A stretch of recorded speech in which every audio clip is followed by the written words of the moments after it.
Welcome to the third edition of Can We Talk, the podcast created by the 2158 FRC robotics team here in Austin, Texas. I'm your host and interviewer, Gavin and will be accompanying you in this podcast throughout our escapades into the robotics, FIRST, FRC, and much more for these next few months. I hope you enjoy. Go Cans! Now, I'm joined here today by both Kate Altmann, the strategic project manager at EA, and also my new hiree, let's say. Carter. Hello. What's your last name? Nix. Nix? Carter Nix. Why did I blank on your last name for a second? I don't know. It's 3 letters, dude. Fair enough. So, Kate, the first question I have for you today is, how does your current job connect to FIRST, if at all? So I think that project management connects to basically anything that you do in life. So I would say that it connects with FIRST for sure. With project management, you are trying to reach a goal of completing a certain level of work. You're trying to do it on time and on budget, and you're following like a work breakdown structure of different steps that you have to take in order to reach your goal.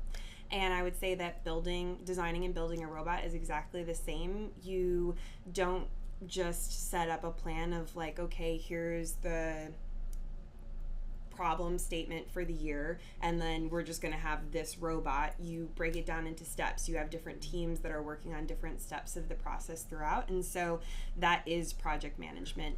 It may not be something that you're actively thinking about doing, but you are doing it throughout the process of, okay, first we need to design the robot, okay, then we need to build it, then we need to test what we've built, then we need to redesign, then we need to code it. So yeah, project management is really important, and I would say it's really important in robotics as well.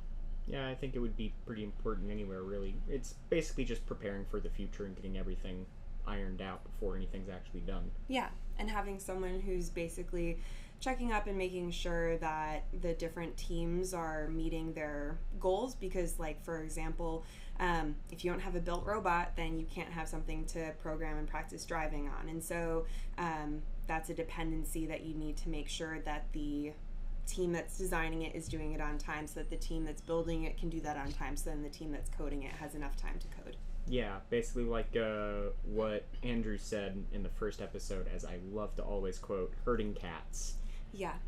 That's exactly it. Making sure everyone's doing the thing that they need to do. Yeah. So how did you get into FIRST, and how long have you been in the FIRST community? Yeah, so I got into FIRST actually with my husband, Mike Altmann, who's a mentor at 2158, and he used to work for National Instruments, and he was doing a training class there for the different coaches and mentors of FRC 4063, Tricks Are for Kids, based in Del Rio.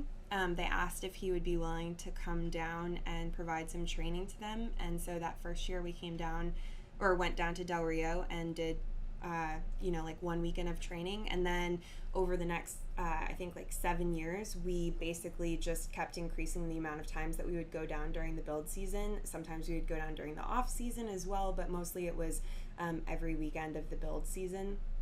And so I just naturally, because I was there, and I would say that my skill set as an engineer isn't really on the side of like design or CAD or programming. It's more on the business side, obviously, as a project manager. And so I just started learning about what the business team does on a robotics team, and then started helping where I could. And then we moved to 2158 when, we were really no longer needed. Once the program was pretty built out and stood up in Del Rio, then we decided that we would look somewhere closer. Okay. What was it? Well, you kind of touched on it a little bit, but what was it like working for 4063 and then moving on to work with 2158? Yeah, so it's a really different community that both of the teams are in. So 4063 is based out of Del Rio. Del Rio is a border community. They have a lot of families in the community who are either like at the poverty level or below. So you have a very different community. I think that the first time I went there, that I was the first female that some of these female students on the team had ever met that had gone to college and gotten a 4-year degree, especially like in something like engineering. So it was really, that's a different, group and community than what you normally get in Austin, which has like a really high tech, like there's a lot of mentors who can come in who work in tech, and there's a lot of tech in Austin. And so that was different. And also just, talking to a lot of these students and especially like the female students who were on the team, it was the first person in their family to be going to college. And so kind of getting them ready for what that looks like, and also what it looks like to be a female going into engineering, and the differences that sometimes can have on your education and like when you're going for a job.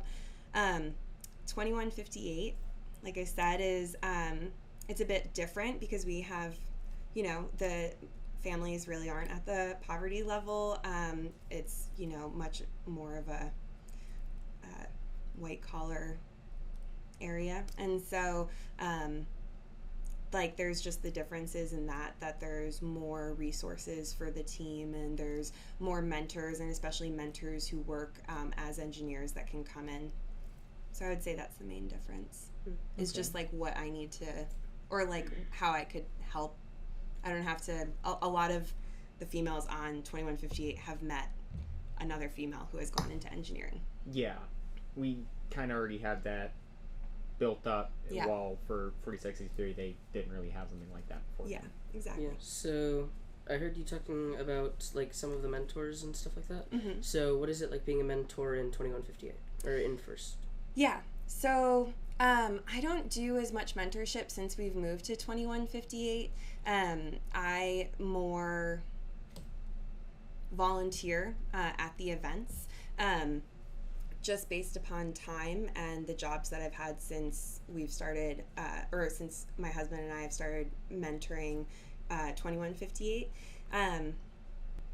I really like volunteering. I typically am the MC, which kind of fits with, I would say, my skill set. I have a lot of energy, and I like giving that energy to people. And it's also, like being the MC is kind of being a project manager. You're making sure that the event is running on schedule and trying to keep it on schedule as much as possible, and helping to keep the energy going so that teams are coming up ready to go and prepared. And so, yeah, I really enjoy the volunteering side of it.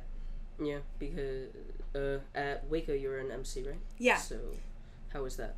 Yeah, I really liked it.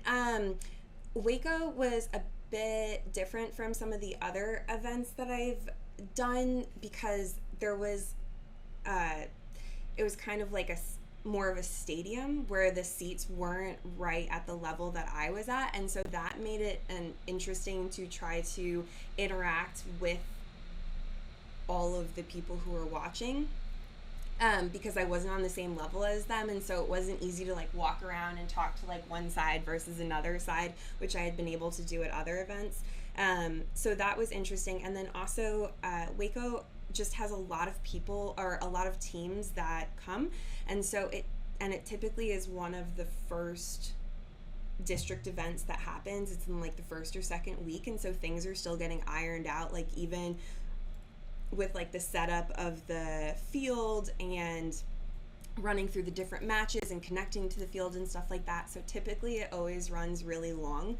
So a challenge there is making sure that I'm keeping up people's energy when it's like 5 p.m. and I know we have another 3 hours to go before we hit all of our matches, versus, everyone who's watching may not know that it's another 3 hours because, I can see like how far behind we are versus where we're supposed to be.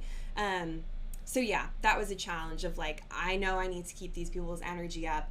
It's also harder for me to interact with them because they're on a different level and it feels like there's separation between the two of us. So yeah, that was interesting to overcome, especially like if I'm getting tired too. I don't really want anyone else to see that, so I have to make sure that like yawning, anything like that, like I try to not do it so that anyone else is seeing, because I don't want people to be like, oh, it has been a long day, like we're tired, she's tired, look. So yeah, that was a different that was just some of the different things that I had to work through. Yeah, some of the competition days can be long, and having someone to like bring up the energy keeps everyone awake and like excited about the competition at hand. Yeah. Yeah, especially like, in the first couple weeks in, where not everyone's into the routine of, okay, well, time to wake up at like 6 in the morning and get ready to spend the entire day until 8 p.m. It's kind of like, okay. Yeah, I mean, it's really long days for anyone, and especially for, I don't know, high school students. Like, I feel like a lot of high school students might not be waking up at 6 a.m. every morning. And so it's not just that it's a long day, it's that it's a long day, and they're also like a majority of the people who are watching are off their natural rhythm, like even like sleep rhythm or whatever too. So just figuring out what it is that I need to do. Do I need to talk to like the AV people and have them play specific songs, or songs that require a dance and like leading the dance and stuff like that? Or do I just need to like make a funny announcement, or just knowing like different tricks that will help to engage the watchers. Yeah, and that leads directly into the next question of can you explain what you had to do at Waco to ensure and prepare that it went to ensure that it went smoothly. There we go. Yeah. So they provides training to all of the MCs and game announcers. And so I kind of read through the deck and then all of the additional material that they provided. And then when I got there, I mean, like that to me was pretty basic because I'd already done it before, so I had a pretty good idea, but it's just good to reread it. Maybe something has changed. The last time that I was MC, I think was like pre-COVID, and so I didn't know if anything had changed.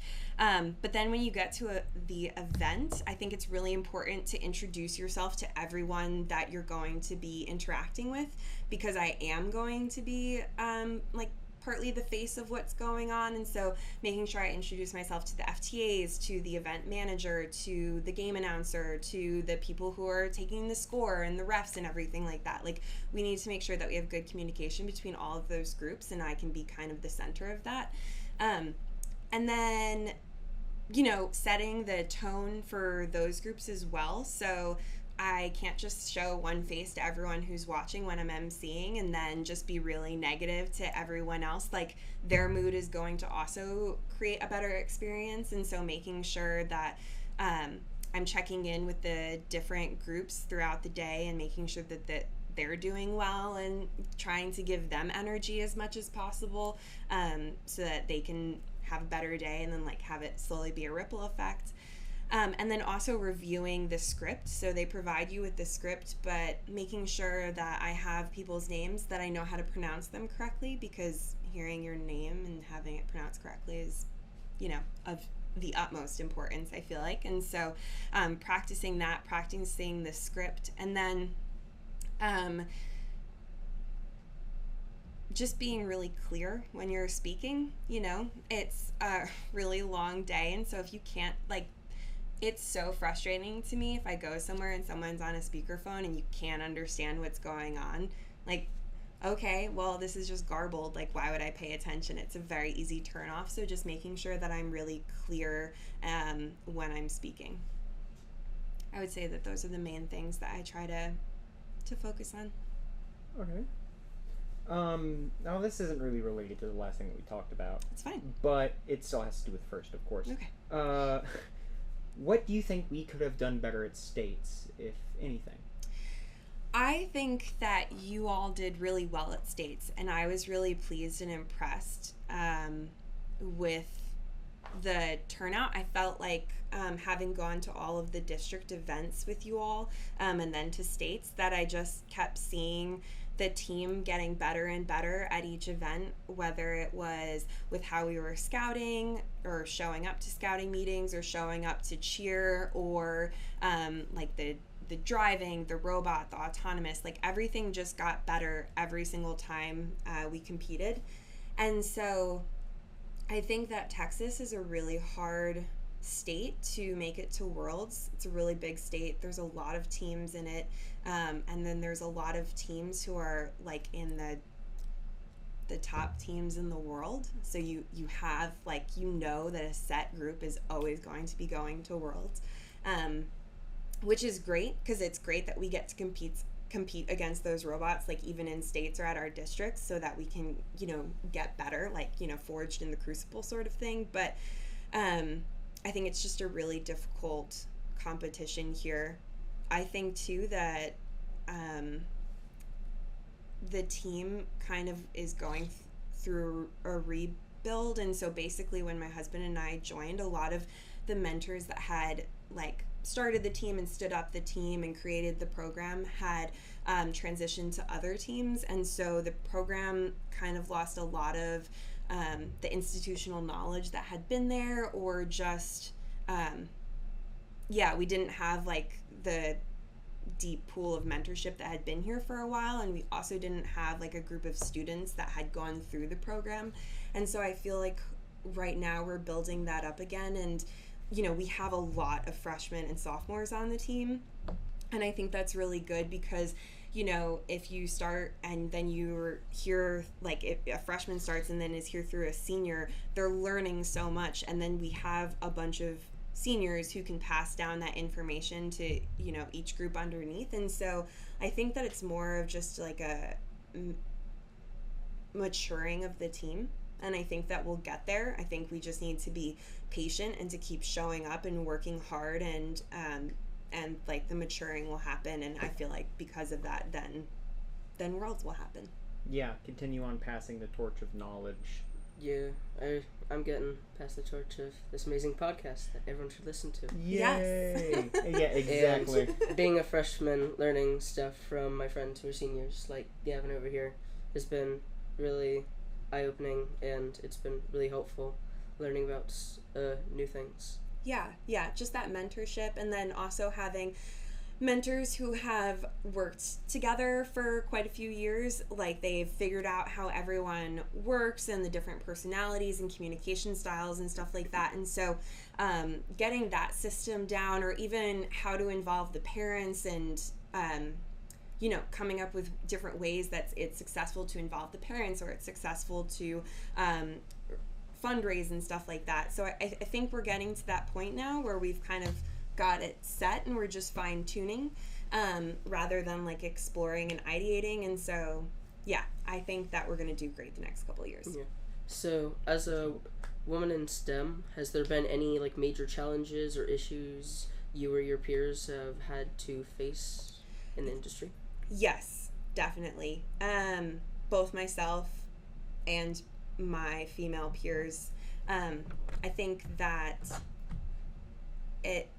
we've made a lot of jumps, especially recently, but I still think that there's a lot to go. And I don't know that I know of any female who works in STEM who doesn't have like some sort of negative experience.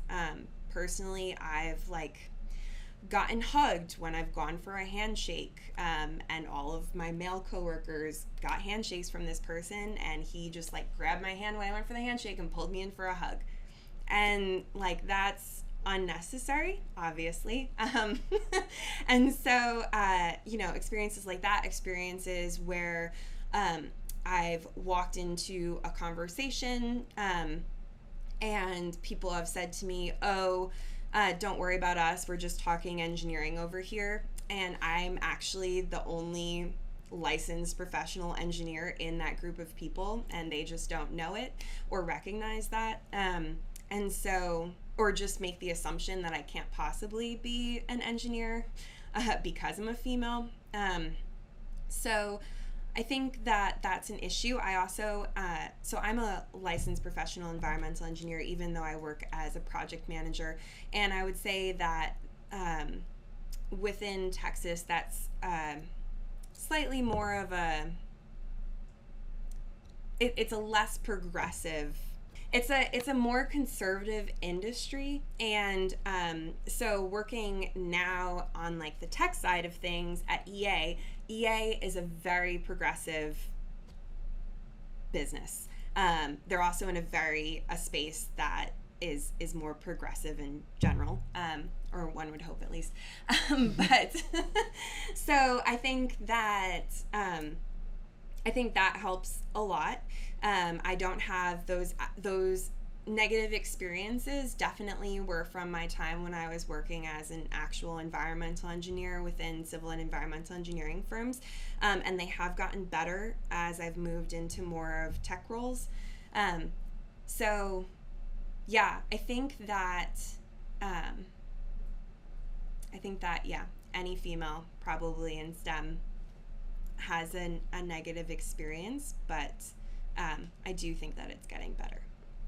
It just, these things sadly take time. With something such ingrained into the culture of these industries, where it's been a male-dominated community and industry all these years, now that we are finally experiencing more equality, it's just this old guard of people that don't want to see the change for no particular reason besides the fact that they just don't want change, or they just don't respect a certain group of people.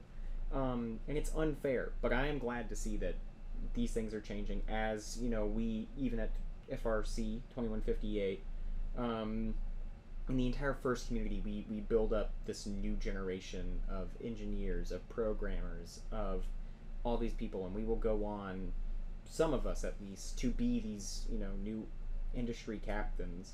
And it will get reversed eventually.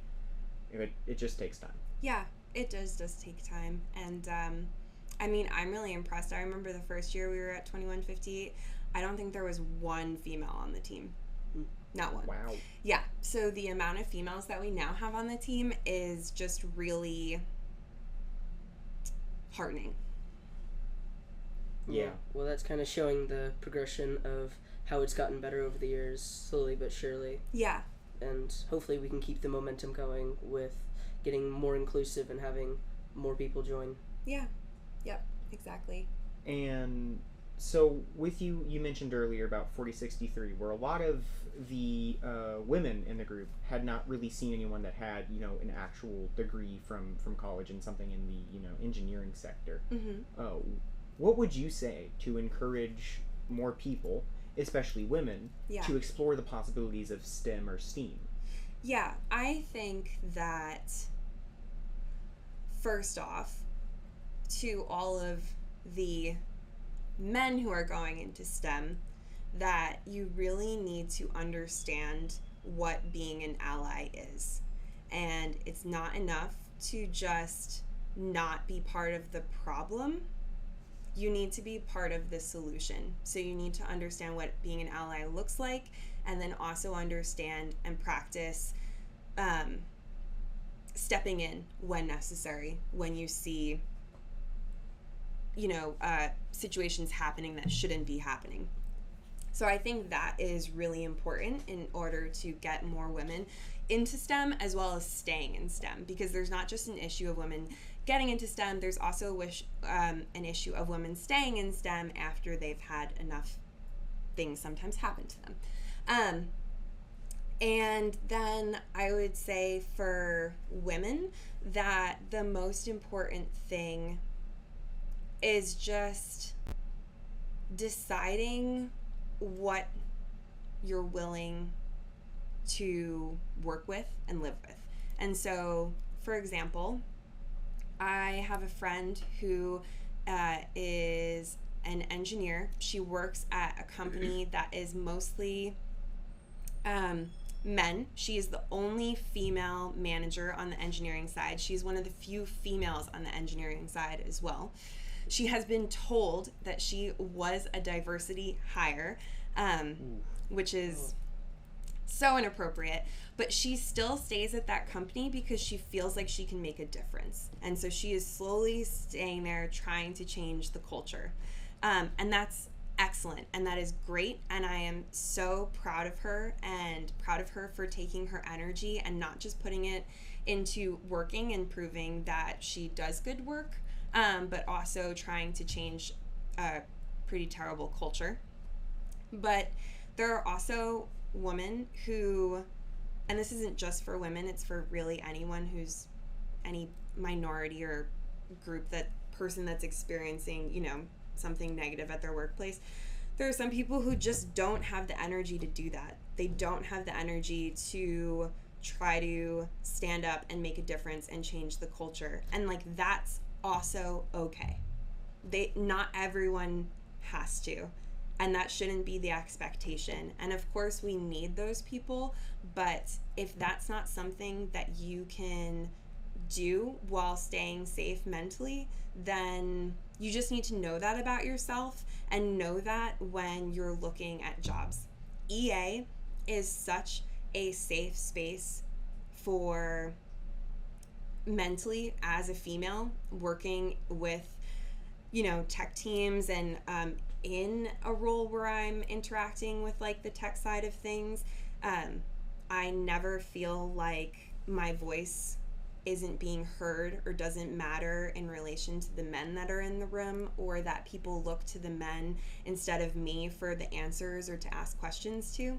And so I do not have to like fight that fight there. And so I would just say that, yeah, know that going in, that you're going to potentially experience that, and you just need to decide if you're willing to fight that fight, or if you'd rather work at a company where you don't have to fight that fight, but then maybe you can be an ally for another group at that company who, you know, needs help raising up their voices. Yeah. And I know that we talked about this before, but this is another piece of advice, and it's that you went on from, you know, being an environmental engineer with a, you know, a degree in engineering to now being a strategic project manager at EA. And that's another thing that I would like to say is that, you know, you can prepare to go into one industry and life can take you many other places no matter what happens. And so it's important to not, even if you do want to do something and it is your passion to do it, life may have other plans, and it's important that you don't give up if things don't go your way, but you just continue going on with the flow and just do the best that you can. Yeah. I realized senior year of college that I did not actually want to work as an engineer. I was pretty certain by like the end of my studies that while I could do it and I was good at it, that it wasn't really something that lit my fire. And so my first couple of jobs that I had, I kind of was testing that theory. They were just strictly like environmental engineering. And then I luckily got a job at a startup where I was the only person who wasn't doing research and development. And so that meant that I was doing marketing and sales and event planning and project management. And so I was able to experience a lot of different jobs all at once and kind of figure out which ones I liked and which ones I didn't. And then based upon that, I slowly worked my way into the tech space because I realized that I would much prefer a tech environment versus just a consulting engineering environment. And so I've had 5 different jobs, I think, in the last like 12 years, 5 different companies, I mean. And it's been a progression, and that's okay. And it was really hard as I was graduating to be like, this is not something that I'm realizing that I necessarily wanted to do. And I wouldn't change anything. I wouldn't go back and get a different degree, because I do think that being an engineer and having gone to school as an engineer was really helpful, because I feel like at the end of the day, going to college for engineering is learning how to identify what the actual problem is and then come up with a creative solution. And so I don't think it's about, you know, that there's a lot of other knowledge about, you know, applying different equations to different problems and stuff like that. But at the end of the day, it made me really great at looking at something, identifying like, okay, this is the problem that we're having. Now let's ideate around it and figure out some different solutions that we can try. And so that has served me well throughout my entire journey back to basically project management in a tech space. Yeah, there's still things that you were able to take away from it. Yeah. Going into another sector. And you just need to be patient, I guess. Or you could not be, but I was just very patient and just slowly knew that one day I would eventually get there. Yeah, patience is a virtue. Some people don't have it, and I can get behind that sometimes, but sometimes you just need to pack it up and be like, okay, time to float down this lazy river till I get to the end of it. Yeah. Now this last question, the biggest question of them all. I'm prepared. Dogs or cats or pigeons? Okay. I am very much a dog person. I have 2 dogs. They are my babies. I love them to pieces. I have probably over 1,000 photos on my phone of just my dogs. And that was like 4 years ago, so I'm sure it's worse now that I have 2 as well. Cats, I'm actually kind of scared of.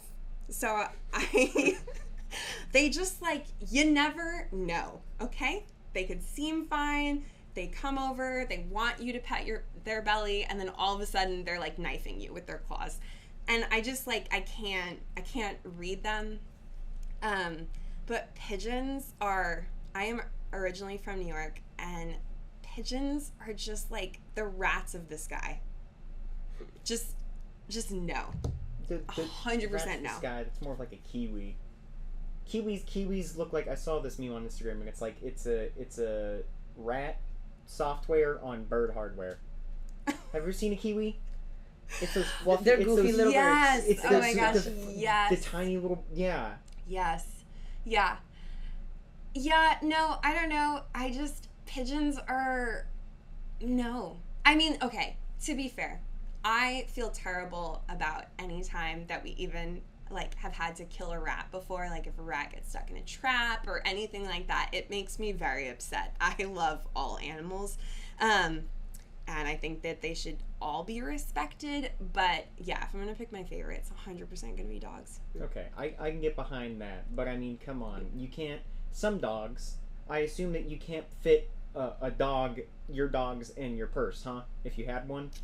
Oh, no. No. No, but come on. You can put a diaper on a chicken. We've done that. I own chicken. You can put a diaper on a chicken, and then you can just be like, okay, go free, and it will just walk around the house, and it will be like, what the heck is on my rear? You know what? I'm fine with this, and it will go and peck at hardwood floors and break its beak. But I can have that experience with my dogs without the diaper. Like, I can have my dogs in my house, and they won't break their beak, and they won't be wearing a diaper. Yeah, I live with a cat, and he can be a little much sometimes. It's just scary. They just scare me. Also, though, my husband, like, thinks that I think I overly love dogs because he constantly accuses me of trying to steal people's dogs. I am not. I am not. If I see a dog on the road and it is lost and has no owner, I am going to try to find it way back home. So I have literally called after dogs and like gotten them into the back of my car and brought them to the police station to help like find their owners. And I've like, yeah, as long as the dog doesn't seem like it's gonna be like biting my face off, I will do whatever it takes to try to get that dog back to its owner. So Amen. True love. Amen. True love. Do you happen to have like an animal shelter on speed dial, or like I should. No, it's probably like 6 dogs a year that I'm having to like try to find their owners. The most recent one was just a dog in the road, and I had my dogs, and I was just trying to get that dog to follow my dog so I could bring it to my house so I could like find out who. Yeah, it's an experience. It is an ordeal. Have you helped find all of them their homes? Yeah. There was one who he wasn't, like, he might have had a chip, but he didn't have a collar, so I had to call I just basically always go with the police because they'll typically sometimes get calls or they'll be checking to see if, anyone's lost a dog or whatever. But yeah, for the most part, I wanted to adopt him. That's the other problem too, is that it's good that they all find their owners because I just want them all. So you wanted to steal the dog, okay? I do not want to steal the dog. I want them to find their owners because they're going to be happiest with them. But if they don't have an owner, I'm happy to share my love. Temporarily borrow the dog. Yeah, it's fine. A couple someone years comes to ago, claim. my mother's cat ran away, and we found her in East Austin. Oh my gosh. Like, went completely across. Oh my goodness. Like, hitchhiked on a truck or something. That's the impressive. cat went on a journey. It was Okay. It was very fun. It's the cat version of Bolt. Yeah, basically. Bolt was a great movie. It was a good movie. I enjoyed that movie. I haven't seen Bolt. It's the one, it's like this dog, it's kind of like the Truman Show, but for a dog. It's pretty good. Okay. Thank you for tuning in to this edition of Can We Talk. We here at 2158 thoroughly appreciate you for your time and support. Make sure to like the video and subscribe to stay tuned for future episodes. If you're interested in learning more about us and what we do, feel free to head to www.andersonrobotics.org and check us out on Instagram at FRC2158. Have a wonderful rest of your day. Go Cans!